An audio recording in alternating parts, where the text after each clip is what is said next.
Hello guys, this is Meenakshi Ashokan. Guys, ഇതെൻ്റെ second ചാനലാണ്. എനിക്കൊരു ഫസ്റ്റ് ചാനൽ ഉണ്ടായിരുന്നു, മീനൂട്ടീസ് വ്ളോഗ്സ് എന്ന് പറഞ്ഞിട്ടായിരുന്നു എൻ്റെ ചാനലിൻ്റെ പേര്. അപ്പം എന്തുകൊണ്ടാണ് ഒരു സെക്കൻഡ് ചാനൽ സ്റ്റാർട്ട് ചെയ്യുന്നതെന്ന് വെച്ച് കഴിഞ്ഞാൽ അതിലെൻ്റെ ഓഡിയൻസ് മാറിപ്പോയിട്ടുണ്ടായിരുന്നു. ഞാൻ എഡ്യൂക്കേഷൻ റിലേറ്റഡ് ആയിട്ടുള്ള കുറച്ച് ജോബ് ഓറിയൻറ്റഡ് ആയിട്ടുള്ള വീഡിയോസ് ചെയ്തതിന് ശേഷം എൻ്റെ ഓഡിയൻസ് ഫുള്ള് ആ ഒരു രീതിയിലേക്ക് മാറി. അപ്പം ഞാനൊരു ലൈഫ് സ്റ്റൈൽ വ്ളോഗറാണ്. സോ അങ്ങനത്തെ കണ്ടന്റുകളാണ് കൂടുതൽ ചെയ്യാൻ ഇഷ്ടം. അപ്പോൾ ഞാൻ വിചാരിച്ചു ആ ചാനലിൽ അങ്ങനത്തെ കണ്ടന്റുകൾ പോസ്റ്റ് ചെയ്യാം. സോ എൻ്റെ ലൈഫ് സ്റ്റൈൽ റിലേറ്റഡ് ആയിട്ടുള്ള ഓരോ വീഡിയോസ് എൻ്റെ ഓരോ മെമ്മറികളാണ്. ഓക്കെ, അപ്പോൾ അതും എല്ലാം കൂടെ മിക്സപ്പ് ആക്കി ഇടണ്ടാന്ന് ഞാൻ വിചാരിച്ചു. ഓഡിയൻസ് ഓൾറെഡി മാറിയല്ലോ, സോ ഒരു സെക്കൻഡ് ചാനൽ. ഓക്കെ, പിന്നെ ഞാൻ ഒരുപാട് നാളായി ആക്ച്വലി സോഷ്യൽസിലൊക്കെ ആക്റ്റീവായിട്ട്. ഇപ്പോൾ ഞാൻ വീണ്ടും ഇൻസ്റ്റഗ്രാമിൽ വീഡിയോസ് പോസ്റ്റ് ചെയ്ത് തുടങ്ങിയിട്ടുണ്ട്. സോ ഒരു ഭയങ്കരമായിട്ടുള്ളൊരു ഫേക്ക് ആയിട്ടൊരു ടീമിൻ്റെ അടുത്ത് ഞാൻ ചെന്ന് പെട്ടു ഗൈസ്. അങ്ങനെ ലിറ്ററലി ഞാൻ ഒരു പോയിന്റിൽ വാട്ട് നെക്സ്റ്റ് എന്നറിയാതെ ഒന്ന് സ്റ്റക്കായി നിന്നിട്ടുണ്ടായി. സോ ഇപ്പോൾ ഞാൻ ബാക്ക് ടു ട്രാക്കാണ്. ഇനി എനിക്ക് അതൊന്നും ബോധറായിട്ട് ആവശ്യമില്ല. I am totally fine. So അപ്പോൾ നമ്മൾ ഇനി മുതൽ അടിപൊളിയായിട്ട് വീഡിയോസൊക്കെ ചെയ്യും. എന്താ പറയുക, ഒരു ചിറ്റ് ചാറ്റ് പോലത്തെ ഒരു വീഡിയോ ആണ് ഗൈസ് ഞാൻ ആക്ച്വലി ഉദ്ദേശിക്കുന്നത്. എല്ലാം ഒരുപാട് വലിച്ചു നീട്ടാതെ ഡയറക്റ്റ് കാര്യം പറഞ്ഞു പോവുക എന്നുള്ളതാണ് എൻ്റെ ഇപ്പോഴത്തെ ഒരു ഇൻറ്റൻഷൻ. സോ ഗൈസ്, ഈ ചാനലിൽ fully life style, entertainment, fun, അടിപൊളി സാധനങ്ങൾ, ഫാമിലി കൈൻഡ് ഓഫ് സാധനങ്ങൾ, ഫാമിലി റിലേറ്റഡ് വീഡിയോസ്, ചലഞ്ചസ്, അങ്ങനത്തെ ഉള്ള അടിപൊളി സംഭവങ്ങളായിരിക്കും വരാം. ഇപ്പോൾ ഞാൻ ആക്ച്വലി കൊച്ചിയിൽ എൻ്റെ ഹോസ്റ്റലിലാണ്. ഇന്ന് എനിക്ക് ഇവിടെ കൊച്ചിയിൽ ഇവിടെ ആയിരുന്നു, കൊച്ചിയിലായിരുന്നു ഒരു വർഷത്തിന് മുകളിലായി ഞാൻ ഇവിടെ ആയിരുന്നു. അപ്പോൾ ഞാൻ ഇന്ന് ഒരാഴ്ചയ്ക്കൊത്ത ഒരു വലിയൊരു ആവശ്യത്തിൻ്റെ കാര്യമായി ഞാൻ ഇങ്ങോട്ട് വന്നതാണ്. അപ്പോൾ തിരിച്ച് ബാക്കിൽ ഞാൻ വീട്ടിലേക്ക് പോവാണ്. അപ്പം വീട്ടിൽ പോയിട്ട് വീണ്ടും ഇങ്ങോട്ട് വരണം. സോ ഒരു പനിയായിട്ട് ഞാൻ ആക്ച്വലി ഇവിടെ നിന്ന് പോയതാട്ടോ. ഇവിടെ നിന്ന് ഫുള്ളി വെക്കേറ്റ് ചെയ്ത് ഞാൻ പോകേണ്ടി വന്നു എനിക്ക്, കാരണം അത്രയ്ക്ക് വയ്യാണ്ടായി. അപ്പോൾ ഒരു ലോങ് ലീവൊക്കെ ആയിട്ട് ഫുള്ളി ഞാൻ വർക്കും കാര്യങ്ങളും എല്ലാം ഞാൻ കംപ്ലീറ്റ്ലി എല്ലാ വർക്കിലും, ഫ്രീലാൻസും അല്ലാത്തതും മെയിൻ വർക്കും എല്ലാത്തിനും ഞാനൊരു ബ്രേക്കൊക്കെ എടുത്തിട്ട് ലോങ് ലീവ് എടുത്ത് കംപ്ലീറ്റ്ലി വർക്ക് ഫ്രം ഹോം ഒക്കെ ആക്കിയിട്ടാണ് ഞാൻ വീട്ടിലേക്ക് പോകുന്നത്. അപ്പോൾ ഈ ഒരു മന്തും കൂടെ വർക്ക് ഫ്രം ഹോം ഒരു സെറ്റപ്പാണ്. അപ്പം ഞാൻ ഇപ്പോൾ കൊച്ചിയിലേക്ക് വന്നത് എൻ്റെ ഒരു ബക്കറ്റ് ലിസ്റ്റിലുണ്ടായ എൻ്റെ ഏറ്റവും വലിയൊരു ഡ്രീം ഒരു സംഭവമുണ്ട്.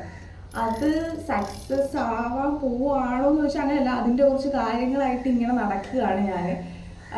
സോ അപ്പോൾ അതിൻ്റെ ഒരു ആവശ്യത്തിന് വേണ്ടി ഇവിടെ വന്നതാണ്. അപ്പോൾ അത് കഴിഞ്ഞു. അതിൻ്റെ ഒരു സംഭവ വികാസങ്ങളൊക്കെ മുന്നോടിയായിട്ടുള്ള സാധനങ്ങളൊക്കെ കഴിഞ്ഞു. ഫസ്റ്റ് പ്രോസസ്സുകൾ കാര്യങ്ങളൊക്കെ കഴിഞ്ഞു. അതെന്താണത് നടന്നു കഴിഞ്ഞിട്ട് ഞാൻ പറയാം. സോ അതിനുശേഷം ഇനിയിപ്പോൾ വീട്ടിലേക്ക് പോകണം. ഉച്ചയ്ക്ക് 2:30ക്കുള്ള ട്രെയിനിലാണ് ഗൈസ് ഞാൻ പോകുന്നത്. അപ്പോൾ രാവിലെ ഇന്നത്തെ ഒരു പാക്കിങ് സംഭവങ്ങളൊക്കെയാണ്. പാക്കാനി ഞാൻ ഇങ്ങോട്ട് കൊണ്ടുവന്ന ഡ്രസ്സ് കാര്യങ്ങൾ, എൻ്റെ കുറച്ച് ബാഗ്, അങ്ങനെ കുറേ സാധനങ്ങളൊക്കെ അതൊക്കെ പാക്ക് ചെയ്യണം. അങ്ങനെ പിന്നെ ഗൈസ് ഒരുപാട് നാൾക്ക് ശേഷം വീഡിയോ ഇടുമ്പോൾ ഐ വാസ് ലൈക്ക് എന്തോ ഒരു സാധനം. കുറേ ഞാൻ പറഞ്ഞില്ലേ ഗൈസ്, ഞാൻ ഓൾറെഡി എനിക്ക് ട്രസ്റ്റ് ഇഷ്യൂസ് ഉള്ള ഭയങ്കരമായിട്ട് ആൾക്കാരെ വിശ്വസിച്ച് പണി കിട്ടുന്ന ഒരാളാണ് ഞാൻ. ഇപ്പോഴും ഞാൻ അങ്ങനെ ഒരു കുറേ നാളായിട്ട് എനിക്ക് അങ്ങനത്തെ ഇഷ്യൂസ് ഒന്നും വരാതെ വളരെ സ്മൂത്തായിട്ട് പോയിക്കൊണ്ടിരിക്കുകയാണ്. നിങ്ങൾക്കൊരു കാര്യമോ, എൻ്റെ പോസ്റ്റിൽ അറിയാവുന്ന എല്ലാവർക്കും അറിയാം, ഞാൻ ഭയങ്കരമായിട്ട് വാദോരാതെ സംസാരിക്കുന്ന ഒരു ടൈപ്പ് ഓഫ് പേഴ്സൺ ആണെന്ന്. എനിക്കങ്ങനെ സ്ട്രേഞ്ചറായിട്ട് ഒരാളെ കണ്ടു കഴിഞ്ഞാലും ഒരു ഇതില്ല. അവരെന്തും ചോദിക്കണം, ഞാൻ എന്തെങ്കിലും അങ്ങോട്ട് ചോദിച്ചു കഴിഞ്ഞാൽ അപ്പം തന്നെ കമ്പനിയോടൊരു ടൈപ്പാണ്. പക്ഷേ എനിക്ക് ഈ ഇടയായിട്ട് കുറച്ച് ആൾക്കാരെ, എന്ന് വെച്ചാൽ എല്ലാവരോടും അല്ലടാ, ചില ടൈപ്പ് ഓഫ് ആൾക്കാരുടെ അടുത്ത് എനിക്ക് സംസാരിക്കാനായിട്ട് പറ്റുന്നില്ല. അത് എൻ്റെ ലൈഫിലെ ഫസ്റ്റ് എക്സ്പീരിയൻസ് ആണ്. എനിക്കങ്ങനെ സംസാരിക്കാണ്ടിരിക്കാൻ പറ്റും എന്നൊക്കെ എനിക്ക് മനസ്സിലാവണത് അങ്ങനെയാണ്. സാധാരണ എനിക്ക് ഭയങ്കരമായിട്ട് കേന്ദ്രീയ ഫ്രസ്ട്രേഷനൊക്കെ ആയി കഴിഞ്ഞാൽ എൻ്റെ വായിക്കാവുന്ന ഒരു അക്ഷരം പുറത്ത് വരത്തില്ല. ഞാൻ മിണ്ടത്തില്ല. ആരൊക്കെ എന്നോട് എന്തൊക്കെ എന്തൊക്കെ പറഞ്ഞു കഴിഞ്ഞാലും മിണ്ടാണ്ടെങ്കിൽ ഇരിക്കും. എനിക്ക് അത്രയും ഞാൻ ചെയ്യാത്ത തെറ്റാണ് പറയാനുണ്ടെങ്കിൽ ഞാൻ പൊളിച്ചടിക്കുള്ളൂ, നല്ല പുഴുത്ത ഞാൻ പറയും. അല്ല എൻ്റെ സൈഡിൽ എന്തെങ്കിലും മിസ്റ്റേക്ക് ഉണ്ട്, അല്ലെങ്കിൽ ഒരാൾ ഇപ്പോൾ എൻ്റെ ഇതായി എനിക്ക് ഹേർട്ടായി അങ്ങനത്തെ ഒരു സാധനമാണെന്നുണ്ടെങ്കിൽ ഞാൻ മിണ്ടേയില്ല. അതിൽ മാത്രമാണ് ഞാൻ വാടിച്ച് മിണ്ടായിരിക്കുന്നത്. പക്ഷേ ഇവിടെ വന്നപ്പോഴാണ് ആക്ച്വലി എനിക്ക് കുറച്ച് ചില ടൈപ്പ് ഓഫ് ആൾക്കാരുടെ അടുത്ത് എനിക്ക് കണക്റ്റ് ആവാൻ പറ്റില്ല എന്നുള്ളൊരു കാര്യം തന്നെ റിയലൈസ് ചെയ്യുന്നത് ഞാൻ ഇപ്പോഴാണ്. ഓക്കെ, പക്ഷേ അങ്ങനെ എനിക്ക് കണക്റ്റ് ആവാൻ പറ്റാത്ത ആൾക്കാർ അത്ര നല്ല ആൾക്കാരല്ല എന്നെനിക്ക് മനസ്സിലായി. That's it. സോ അപ്പോൾ ആ ഒരു ചാപ്റ്റർ ഞാൻ ക്ലോസ് ചെയ്തു. ഇനി എനിക്കതിൻ്റെ ആവശ്യമില്ല. ഓക്കെ, അത് ഞാൻ വിട്ടു. ഇപ്പം ഞാൻ ബാക്ക് ടു ട്രാക്കിലാണ്, പക്ക ആക്റ്റീവായിട്ട് എനർജിയിലാണ്. പിന്നെ ഹോസ്റ്റലിൽ വന്നപ്പോഴത്തേക്ക് എൻ്റെ ഏറ്റവും വലിയൊരു സങ്കടം എന്താണെന്ന് വെച്ച് കഴിഞ്ഞാൽ എനിക്കിവിടെ ഒരു ഫ്രണ്ട് ഉണ്ട് കേട്ടോ. എനിക്കിവിടെ 2 ഫ്രണ്ട്സ് ഉണ്ട്. എൻ്റെ വീട്ടിലൊക്കെ എനിക്ക് വയ്യാണ്ടിരുന്ന സമയത്ത് 2 പേര് വന്നിട്ടുണ്ട്. അവർ 2 പേരുടെ ഫോട്ടോ ഞാനിവിടെ വെക്കാം. അതിലൊരാൾ സോണി എന്നാണ് കേട്ടോ പേര്. പുള്ളിക്കാരി ആലപ്പിയിലേക്ക്, അവൾ ഇവിടെ ആയിരുന്നു വർക്ക് ചെയ്തുകൊണ്ടിരുന്നത്, ജോബ് റിസൈൻ ചെയ്തിട്ട് നിൽക്കുകയായിരുന്നു.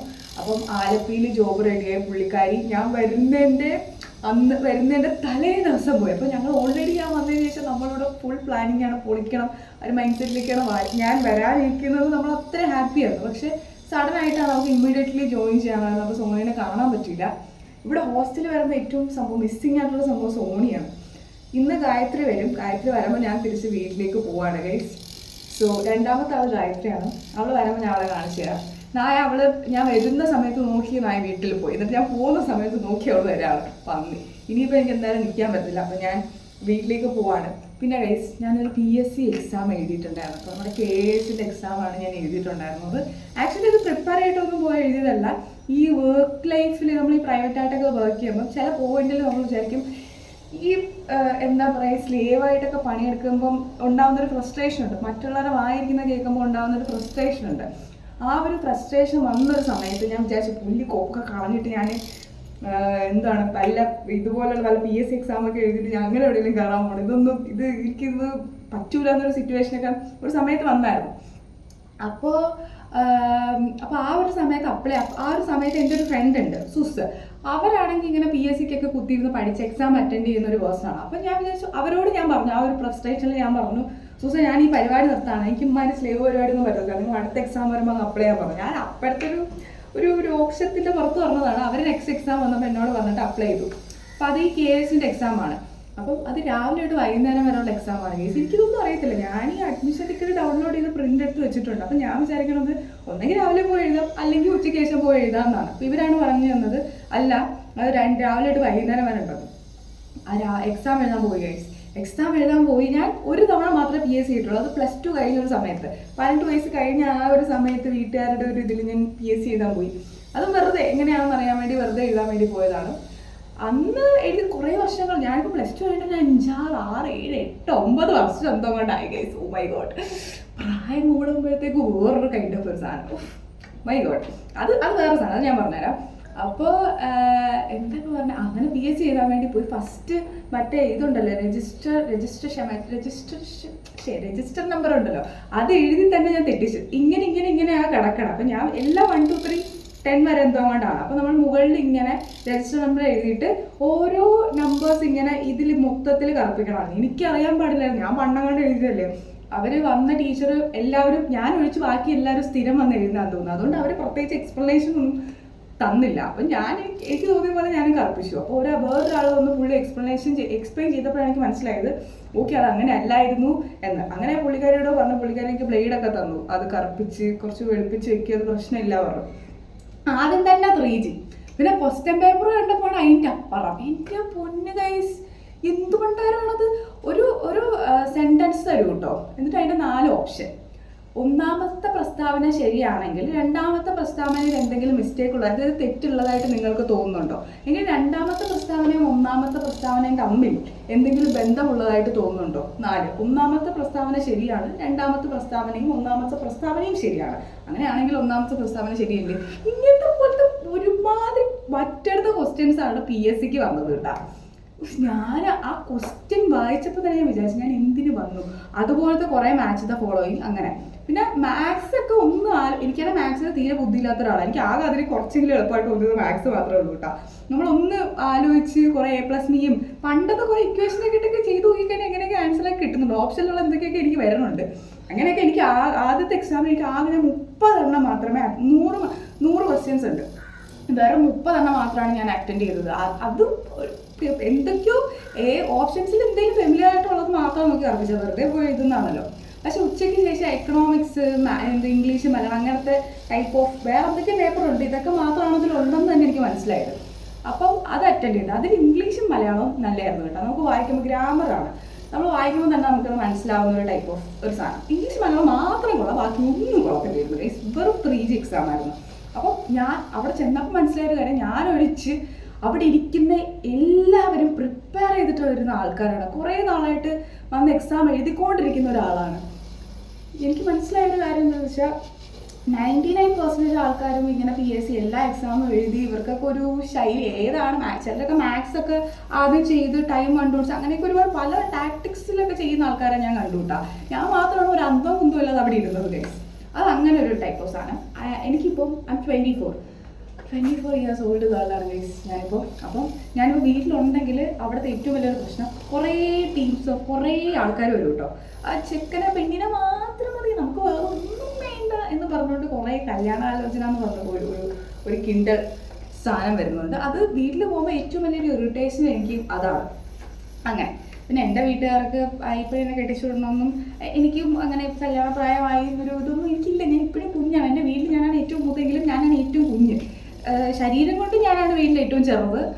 പ്രായം കൊണ്ട് മൂത്തതാണെങ്കിലും ഞാൻ വീട്ടിൽ ചെല്ലുമ്പോൾ ഞാൻ വെറും കുട്ടിയാണ്. ഓക്കെ, വലിയ വലിയ സംഭവങ്ങളൊക്കെ വരുമ്പോൾ മാത്രമാണ് ഞാൻ കുറച്ച് ആധികാരികമായി സംസാരിക്കാറുള്ളത്. അതായത് വീട്ടിലെ ഏറ്റവും കുഞ്ഞ് ഞാൻ തന്നെയാണ്.